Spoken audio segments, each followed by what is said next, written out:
Now we're very happy to welcome the Reverend Patric Creelman. Unmute myself. Okay. Hello. I have so much to say, I don't even know where to start. So good morning. I'll start there. It's great to be with you again. Happy Palm Sunday. So my talk title this week, everyone raise the Palm Sunday, is I'm awake and aware. Now what? Well, I don't know what. I don't know why I wrote that title, because I don't know what to tell you about what comes after I'm awake and aware, except we just live our lives. That's ultimately what happens with that. So in our teaching, we talk about change your thinking, change your life. That's sort of our byline. And that's the teaching byline, the organizational byline.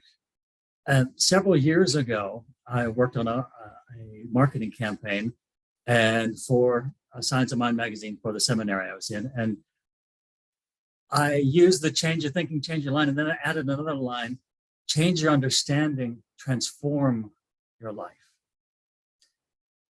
For me, that made it more personal. For me, that made it more encompassing. This teaching is science of mind.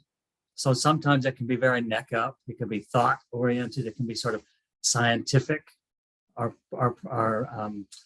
prayer is a formula. It's very step by step by step, and that's all very good and very useful, and is very powerful and a very useful tool. And of course, changing our thinking is important. And as was shared last week by Reverend Mavis, the power and value of our thought. There is power and value in our thought, and we understand that our thoughts run our lives. They just run through our brain. They run constantly. We spend most of our lives in these unconscious loops of these thoughts spinning around and around in our mind. And we have these stories of our lives, and we have the living of our lives. We have the lived experience, which is the embodied experience, which is often informed by our thoughts. Sometimes it's the reverse, but most of the time, our thoughts are running our lives, and we have this lived experience, this outpicturing of what's inside of our brain. And most of our stories, I think, actually distract us from having our own experience. Our own personalized experience, our own personal experience. Many of our lives are run by what other people are telling us we should be doing.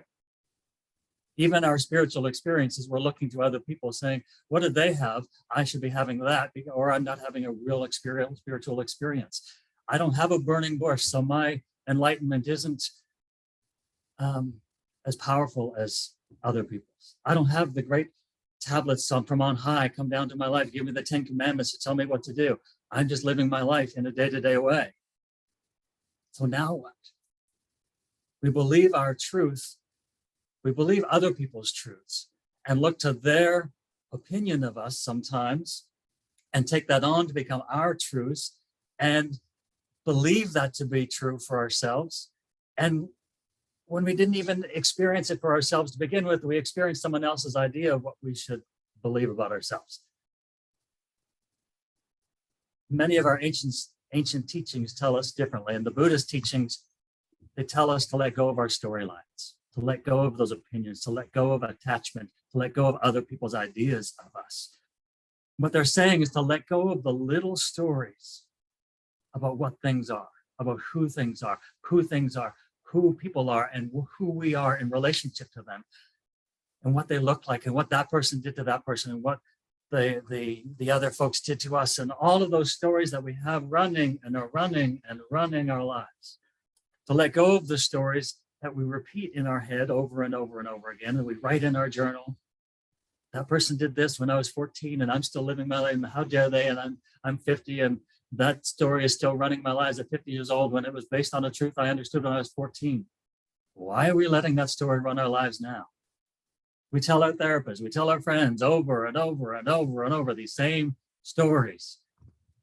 I'm sure I'm perhaps the only person that's doing that, but I don't think so. That seems to be part of the human condition.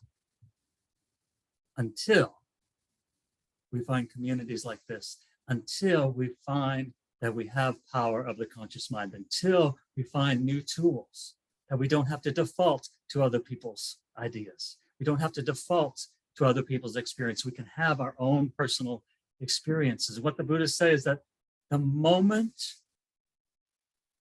you let go of the story, the moment, and even if it's just for a moment, when you press the pause button on the loop that's going on in your head, you open yourself up to an expanded story. You open yourself up to what Karen talked about, the eternal presence within. You open yourselves up to a consciousness that is greater than your own ego, that is conscious, that is greater than your own small story and small idea of what your life is and who you are within the greater life.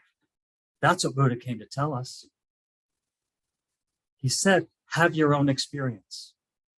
He said many things that we don't listen to today, but one thing I remember and try to keep prominent in my thinking is have your own experience. And if it's not true for you, then it's not yours. He said, don't do what I do because I do it. Don't look at me pointing to the answer. He said, look where I'm pointing and learn the answer for yourself. Jesus said the same thing. Buddha said, don't write all my teachings down. Have them. Live them. We've written so many books about so many spiritual teachers, so many books about what we think they said when we weren't even around and when the people who wrote the books weren't even around. It's all ideas that are made up as small stories and small stories and small stories and small stories based on someone else's religious experience or spiritual experience or personal understanding. Jesus said, greater things than these you shall do. He also said, don't have faith in me. He said, I don't want you to have the faith in Jesus. I want you to have the faith of Jesus. We've heard that before. He said, I don't want you to worship me. You've got a mind of your own. And you've got a mind like I have. The Christ mind that is in me is within you. He said, use it. The Christ consciousness that is in him is in each and every single one of us. So, of course, what do? We spent thousands and thousands of years worshiping Jesus. We spent thousands of years worshiping, writing and stories about Jesus and Buddha and Lao Tzu, all these other people. All pointing to that as the truth. All pointing to that as the way. All pointing, and we've done it to other teachers along the way, to other teachings along the way. But Jesus said, greater things than the things he can do, we can each do. If you do what he does, not think about yourself the way he thinks. Lao Tzu, the author of the Tao Te Ching, and you'll notice a lot of our great teachers, I think, what makes them great, what made them great, and what makes them great now, the teachers that I'm attracted to, they all say to everyone following them, they say, don't follow me. Because what I'm following, the teacher says, because what I'm following is within you. Follow that. Follow the authority, follow the eternal presence that is within you. Follow your own truth, but you have to experience it. You have to find a way to your own truth. And the truth isn't up there. It isn't on the podium. It isn't in a teacher. It isn't in your mom. It isn't in your dad. It isn't in the politician. It certainly isn't in the politicians. And it isn't in a pop star. It isn't in any one person. They just have information that they're sharing. They have their experience and they're sharing their experience with you and with me and with us. And then we get to take that information in, wrestle with it, hopefully. One of the things I love about Judaism is that they teach their young scholars, the young students in the shuls to wrestle with God, to argue with God, to debate ideas. There's a great tradition within their schooling of critical thinking. Get to know what is yours. Get to know what you think about what I'm telling you, and then it'll be yours. Hopefully these teachers all lead us to have a conversation.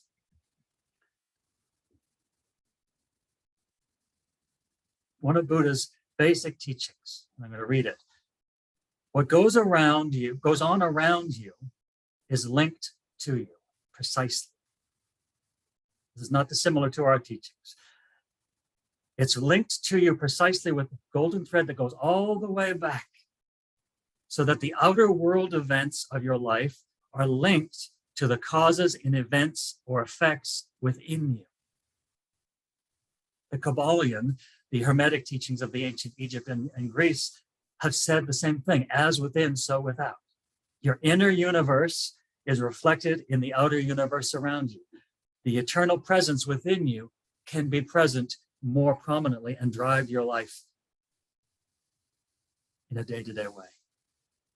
Now, these teachings of religious science, they're not new. We talk about them. The power of mind, it's not new. They've been around for thousands of years. I just showed you a few examples. They weren't invented in the 1900s or the late 1800s. They were just sort of brought together by our consciousness so that we could learn from them. These teachings have been around forever. We called them New Thought because if we called them Old Thought, no one would listen. We called them New Thought in the late 1800s and all through the 1900s. And all these teachers and all these churches and all these teachings came up with similar teaching.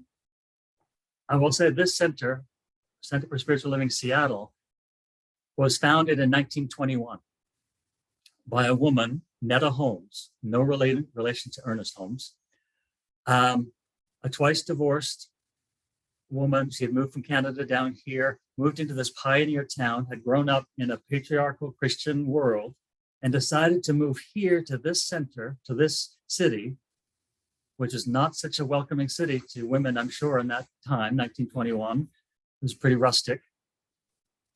And she said, I'm going to start a center because I have an idea. And so she began what was called then the Center for Constructive Thinking. That's what this center was called in 1921. And over the next several years, until I think the 80s, the center, at one point, the center was affiliated with churches, with Ernest Holmes, and it became the Church of Religious Science. And then in the 80s, Kathy Ann and a group of practitioners here meditated and prayed and said, we don't like that name anymore. We don't want to be associated with some of those other Scientology and Christian Science and all of it. It gets sort of jumbled up. We have a different experience. We have a different awareness. And so they meditated and they came up with this phrase, Center for Spiritual Living. So we coined that phrase and renamed our center, the Center for Spiritual Living. So we changed the consciousness around us. And then Home Office, we sold them the name. And then all of the centers now became switched from Churches of Religious Science and the United Centers for Religious Science, I forget what that name was, to Centers for Spiritual Living. So from one woman who had an idea, Center for Constructive Thinking, her consciousness shifted from the patriarchal Christian society world she lived in. She had her own mind, she had her own experience. It broadened and broadened and broadened and broadened and broadened. Now the worldwide organization is called Centers for Spiritual Living, from one idea. That's sort of how this becomes practical. Kathy Ann talks about, Reverend Kathy Ann here, our spiritual director, she talks about getting the download. Well, that's just an idea. That's just connected to consciousness. That's just being creative. And I love the idea of getting a download. Okay. I'm getting myself out of the way, getting the download. And in our consciousness, the paradigm of one mind, in our consciousness, the world around us is made up of visible matter. And the visible matter is impacted, the visible matter, the form is impacted by the invisible, the unconscious, made conscious, or the conscious is the invisible, formless, and the unformed matter begins within and it becomes formed. And you see it formed out of space and time in the world beyond us. I don't know if you've all heard this quote, but it was made popular in a movie a few years ago. Watch your thoughts, they become words. Watch your words, they become actions. Watch your actions, they become habits. Watch your habits, they become character. Watch your character, or it becomes your destiny. I became aware of this quote from Meryl Streep, who played Margaret Thatcher in The Iron Lady. But the quote has been attributed to Lao Tzu, Buddha, Ralph Waldo Emerson, and Margaret Thatcher, but they didn't actually say it. Someone did a study, and variations of this quote have been, or ideas from this quote have been around since the 1800s. It's actually attributed to Frank Outlaw in 1977. He published this. And Frank was the co-creator of the Buy Low stores, a grocery store chain. But he had opened himself up through his teachings, his religious teachings, whatever it was, to this pretty profound teaching. Thoughts leading to your destiny. Thoughts going from brain into thoughts, into words, into a belief system, an emotional feeling tone, and then being acted out into the world. So this teaching isn't new. It goes back thousands of years. What's new is that we're talking about it more. What's new is that we're thinking about it and we're being conscious of it and we're using the tools. What's new is that we've really lived through 30 years of Oprah, which is good. I'm not saying that in a bad way. But what I mean by that, I'm not trying to be flip or funny, is that before Oprah, no one was talking about all of this in common culture. We had an Oprah, like she talks about this sort of midway through her television career. She had an epiphany, she had an awakening, said, I can't have, and she particularly identified this one show where she had the neo-Nazis and the white supremacists on her show, and she was standing there listening to them. And she said, I can't do this anymore. I need to elevate the conversation. All the talk shows around that time were having, Jerry Springer moments, all that sort of conversation. She said, I'm going to change the conversation. She had an awakening. So she started to have people on like Eckhart Tolle, like Gary Zukav with the Seed of the Soul, and then Maya Angelou. And what Oprah did, but honestly, I can't sit and listen to Eckhart Tolle for very long. He's got great teaching, but he's not a very engaging speaker. And Gary Zukav, some of his teachings are very convoluted for me and took me a long time to read. But what Oprah did is she took their teaching and democratized them a little bit, made them translatable so that we could all understand them and that they were accessible to us. And then Maya Angelou, she brought passion and poetry and artistry to similar teachings.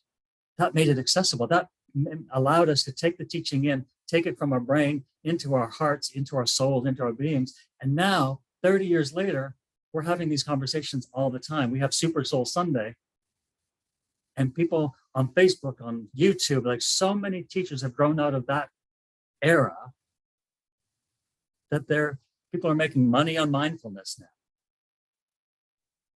It wasn't until the 1960s and the Beatles brought transcendental meditation from their experience in India into North America, into our culture and consciousness. We weren't meditating. We were fundamentally a Christian world at that time, predominantly.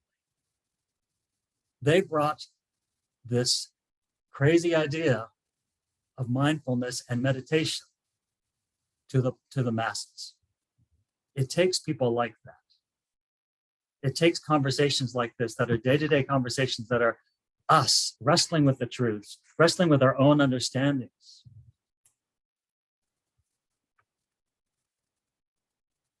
To change the world. And Lao Tzu said, this path cannot be explained. We can share about it, we can talk about it, but the actual path can't be explained. It has to be lived.